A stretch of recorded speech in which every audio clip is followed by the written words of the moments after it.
Hi friends, ಇವತ್ತಿನ ವಿಡಿಯೋದಲ್ಲಿ ಹಿಟ್ಕಿನ ಬೇಳೆಕಾಳು ಸಾರು ಹೇಗೆ ಮಾಡೋದು ಅಂತ ನೋಡ್ಕೊಳ್ಳೋಣ. ಒಂದು ಮಿಕ್ಸಿ ಜಾರ್ಗೆ ತೆಂಗಿನಕಾಯಿ, ಈರುಳ್ಳಿ, ಟೊಮ್ಯಾಟೊ, ಬೆಳ್ಳುಳ್ಳಿ, ಶುಂಠಿ, ಒಂದು ಸ್ವಲ್ಪ ಕೊತ್ತಂಬರಿ ಸೊಪ್ಪು, ಲವಂಗ, ಯಾಲಕ್ಕಿ, ಚಕ್ಕೆ ಹಾಕಿ ನೈಸಾಗಿ ಪೇಸ್ಟ್ ಮಾಡ್ಕೊಳ್ಳೋಣ.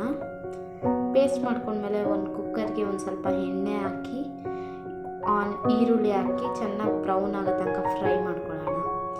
ಫ್ರೈ ಮಾಡ್ಕೊಂಡ್ಮೇಲೆ ರುಬ್ಬಿರೋ ಮಸಾಲಾನ ಹಾಕಿ ಚೆನ್ನಾಗಿ ಫ್ರೈ ಮಾಡ್ಕೊಬೇಕಾಗುತ್ತೆ. ಚೆನ್ನಾಗಿ ಫ್ರೈ ಮಾಡಿದ್ಮೇಲೆ ಒಂದು ಸ್ವಲ್ಪ ನೀರು ಹಾಕಿ ತಿರ್ಗಾ ಚೆನ್ನಾಗಿ ಫ್ರೈ ಮಾಡಬೇಕು. ಫ್ರೈ ಮಾಡಿದ್ಮೇಲೆ ಅರಿಶಿನದ ಪುಡಿ, ಖಾರದ ಪುಡಿ, ಧನಿಯದ ಪುಡಿ ಅಥವಾ ಸಾಂಬಾರು ಪೌಡ್ರ್ ಹಾಕ್ಕೊಬೋದು. ಉಪ್ಪು ಹಾಕಿ ಚೆನ್ನಾಗಿ ಫ್ರೈ ಮಾಡಿದ್ಮೇಲೆ ಆಲೂಗಡ್ಡೆ ಮತ್ತು ಇಟ್ಕಿರೋ ಬೇಳೆ ಹಾಕ್ಕೊಬೇಕು.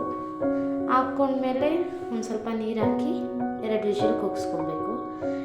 ಬೈಕಿದ್ರೆ ಬದನೆಕಾಯಿ ಹಾಕ್ಕೊಬೋದು. ನಾನು ಬದನೆಕಾಯಿ ಹಾಕಿಲ್ಲ, ನೀವು ಹಾಕ್ಕೊಬೋದು. 2 ವಿಷಿಲ್ ಕೂಗಿಸ್ಕೊಂಡ್ಮೇಲೆ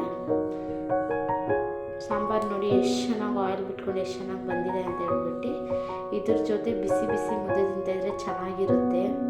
ನಾವು ಮಾಡ್ತಿರೋ ವಿಡಿಯೋ ಎಲ್ಲ